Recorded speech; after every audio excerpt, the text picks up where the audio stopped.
السلام علیکم۔ ہمارا آج کا موضوع ہے ایڈورڈ سعید۔ ایڈورڈ سعید نے اپنی تحریروں اور لیکچرز کے ذریعے خاص طور پر عربوں کو دیکھنے کے مغربی انداز اور مشرق وسطیٰ میں US خارجہ پالیسی کو تنقید کا نشانہ بنایا، اور وہ فلسطینیوں کے نسب العین کا پرزور حمایتی تھے۔ ایڈورڈ سعید یروشلم کے خوشحال فلسطینی عیسائی گھرانے میں پیدا ہوئے۔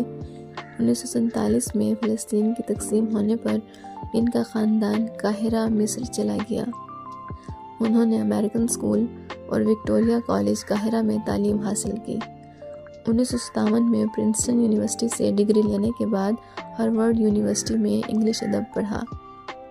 1960 میں MA جبکہ 2 سال بعد PhD کر لی۔ 1963 میں وہ کولمبیا یونیورسٹی میں پڑھانے لگے اور باقی ساری زندگی وہیں انگلش اور تقابلی ادب پڑھاتے ہوئے گزار دی۔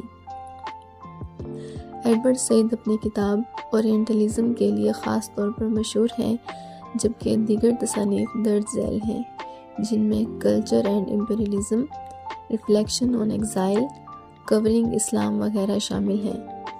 ثقافت اور سامراج ایڈورڈ سعید کی کتاب ہے۔ وہ دنیا کے عظیم دانشوروں میں شمار کیے جاتے ہیں۔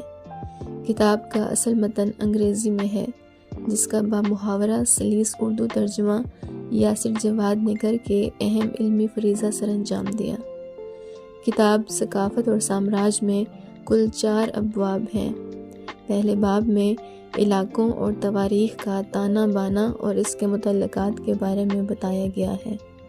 دوسرے باب میں مستحکم بصیرت اور متعلقات پر بات ہوئی ہے۔ تیسرے باب میں مدافعت اور مخالفت کے بارے میں ہے، جبکہ چوتھے باب میں مستقبل میں تسلط سے آزادی کے سلسلے میں ہے۔ کتاب ان 4 ابواب پر مشتمل ہے۔